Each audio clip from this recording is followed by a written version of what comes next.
കഴിഞ്ഞ ദിവസമായിരുന്നു പശ്ചിമ ബംഗാളിൽ BJP സർക്കാർ അധികാരത്തിൽ വന്നത്. ആ ഘട്ടത്തിലടക്കം അതിർത്തി മേഖലകൾക്ക് കൂടുതൽ സുരക്ഷിതത്വം ഉറപ്പാക്കും എന്നതായിരുന്നു സുവേന്ദു അധികാരിയുടെ പ്രധാനപ്പെട്ട പ്രഖ്യാപനം. പ്രത്യേകിച്ച് ഈ ബംഗ്ലാദേശ് എന്നത് രാജ്യവുമായി അതിർത്തി പങ്കിടുന്ന, ഏറ്റവും അധികം കര അതിർത്തി പങ്കിടുന്ന അയൽ രാജ്യം എന്നത് ബംഗ്ലാദേശാണ്. അവിടെ നിന്നുള്ള കുടിയേറ്റം ഒഴിപ്പിക്കുന്നതിന് വേണ്ടി അവിടെ BSFന് കമ്പിവേലികൾ നിർമ്മിക്കാൻ ഭൂമി ഉടനെ വിട്ടു നൽകും. 45 ദിവസത്തിനകം ആ നടപടികൾ, അതായത് ഭൂമി വിട്ടു നൽകുന്ന നടപടിയിലേക്ക് കടക്കും, പൂർത്തീകരിക്കുമെന്നൊക്കെയാണ് സുവേന്ദു അധികാരി പറഞ്ഞു വെച്ചത്. അതിനോട് ചേർത്ത് നിർത്താവുന്ന തരത്തിൽ തന്നെയാണ് ഈ സുരക്ഷയ്ക്ക് പ്രാധാന്യം നൽകിക്കൊണ്ട് തന്നെയായിരിക്കും മുന്നോട്ട് പോവുക എന്ന് അസമിൻ്റെ മുഖ്യമന്ത്രിയായി വീണ്ടും ചുമതലയേൽക്കുന്ന ഹിമന്ത ബിശ്വ ശർമ്മയും പറയുന്നത്.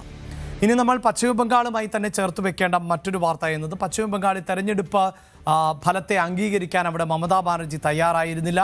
തന്നെ തെരഞ്ഞെടുപ്പിൽ പരാജയപ്പെടുത്തിയത് തെരഞ്ഞെടുപ്പ് കമ്മീഷൻ ആണ്, ഇലക്ഷൻ കമ്മീഷൻ ആണ് എന്ന വിമർശനം ഒക്കെ അടക്കം മമതാ ബാനർജി ഉയർത്തിയിരുന്നു. കേന്ദ്രസേനയെ അടക്കം വലിയ തോതിൽ വിന്യസിച്ചതിന് എതിരെ ആയിരുന്നു മമതയുടെ ആ വിമർശനം. ഇപ്പോഴിത് അത്തരം വിമർശനങ്ങൾ നിലനിൽക്കുമ്പോൾ തന്നെ പശ്ചിമ ബംഗാളിൽ ചീഫ് ഇലക്ട്രൽ ഓഫീസറെ ചീഫ് സെക്രട്ടറിയായി സുവേന്ദു അധികാരി സർക്കാർ നിയമിച്ചിരിക്കുന്നു എന്നുള്ളതാണ്.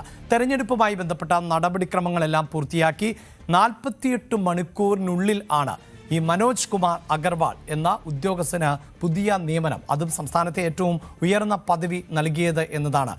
ഇവിടെ ഇതാ വലിയ വിമർശനവുമായി തൃണമൂൽ കോൺഗ്രസ് രംഗത്ത് എത്തുകയും ചെയ്തിട്ടുണ്ട്. നിഷ്പക്ഷനായ ഉദ്യോഗസ്ഥനെന്ന് BJP വിശേഷിപ്പിച്ച ആൾക്ക് തക്ക പ്രതിഫലം കിട്ടി എന്നതാണ് തൃണമൂൽ കോൺഗ്രസ് നേതാവ് സാഗരിക ഘോഷിന്റെ വിമർശനം ഉയർന്നിട്ടുള്ളത്. ഇനിയും ബംഗാളിലെ തെരഞ്ഞെടുപ്പ് സുതാര്യമായിരിക്കും എന്ന് വിശ്വസിക്കാമോ, അല്ലെങ്കിൽ സുതാര്യമായിരുന്നു എന്ന് വിശ്വസിക്കാമായിരുന്നോ എന്ന് ആണ് അവർ ചോദിക്കുകയും ചെയ്യുന്നത്. ബംഗാളിലെ SIR നടപടികളിൽ അടക്കം വലിയ വിമർശനങ്ങൾ ഉയർന്നു വരുന്ന സാഹചര്യമുണ്ട്. അവിടുത്തെ ഉദ്യോഗസ്ഥർ, പ്രത്യേകിച്ച് തെരഞ്ഞെടുപ്പ് കമ്മീഷനും ഇലക്ട്രൽ ഓഫീസറും ഒക്കെ BJPക്ക് അനുകൂലമാകുന്ന നിലപാട് സ്വീകരിക്കും. അതിൻ്റെ അടിസ്ഥാനത്തിലാണ് നിരവധിയായ ആളുകൾക്ക് SIRൽ പേരില്ലാതെ പോയത് എന്നുമാണ്. പക്ഷേ അതിന് BJP മറുപടി ചോദിക്കുന്നത് ഈ SIR നടപ്പിലാക്കിയതിന് ശേഷം ആയിരക്കണക്കിന് ആളുകൾ ബംഗ്ലാദേശിലേക്ക് തിരിച്ചുപോയി. എങ്ങനെയാണ് ഈ ബംഗ്ലാദേശിലേക്ക് ഇവർ തിരിച്ചു പോകേണ്ടതായ സാഹചര്യം ഉണ്ടായത്?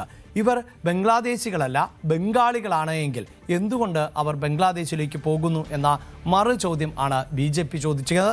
അതോടൊപ്പം തന്നെ മമതാ ബാനർജിയുടെ സർക്കാരിൻ്റെ കാലഘട്ടത്തിൽ അതിർത്തികൾ സംരക്ഷിക്കുന്നതിന് വേണ്ടി വേലികൾ കെട്ടണം എന്ന കേന്ദ്രത്തിൻ്റെ ആവശ്യത്തോട് മുഖം തിരിക്കുകയായിരുന്നു.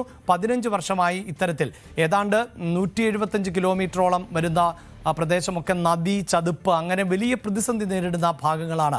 അവിടെയടക്കം ഒരു തരത്തിലും സുരക്ഷയൊരുക്കാൻ തയ്യാറായില്ല. അങ്ങനെ നിരവധിയായ ബംഗ്ലാദേശികൾക്ക് ബംഗാളിലേക്ക് കടന്നു വരാൻ മമത അവസരമൊരുക്കി. അവരൊക്കെ മമതയുടെ വോട്ടർമാരാണ് എന്നത് മാത്രമായിരുന്നു മാനദണ്ഡം എന്ന് BJP മറുപടിയും നൽകുന്നു. ഇവിടെ ഇതാ സുവേന്ദു അധികാരി പറയുന്നത് തനിക്ക് കരുത്തുറ്റ ഒരു ഭരണ സംവിധാനം വേണം, അങ്ങനെ മാത്രമാണ് ബംഗാളിനെ ശുദ്ധീകരിക്കാൻ സാധിക്കുകയുള്ളൂ, കുടിയേറ്റക്കാരെ ഒഴിവാക്കാൻ സാധിക്കുകയുള്ളൂ. ബംഗ്ലാദേശിൽ നിന്ന് മയക്കുമരുന്നും കള്ളക്കടത്തും വ്യാപകമായി സംസ്ഥാനത്തേക്ക് എത്തുന്നു. അതിനൊക്കെ തടയിടാൻ കൃത്യമായ ഒരു ഉദ്യോഗസ്ഥർ സംവിധാനം വേണം എന്നത് ആണ് ഇപ്പോൾ ഈ ഭാഗത്ത് നിന്ന്, അതായത് ഈ മനോജ് കുമാർ അഗർവാളിനെ നിയമിക്കുമ്പോൾ അടക്കം ഉണ്ടാകുന്ന ഏറ്റവും പ്രധാനപ്പെട്ട നിരീക്ഷണം. അങ്ങനെ ഒരു പ്രതികരണം ആണ് ഇപ്പോൾ ബംഗാൾ സർക്കാരിൽ നിന്നും ഉണ്ടാകുന്നത്. കൂടുതൽ വാർത്തകൾക്ക് News 18 കേരളം യൂട്യൂബ് ചാനൽ സബ്സ്ക്രൈബ് ചെയ്യുക.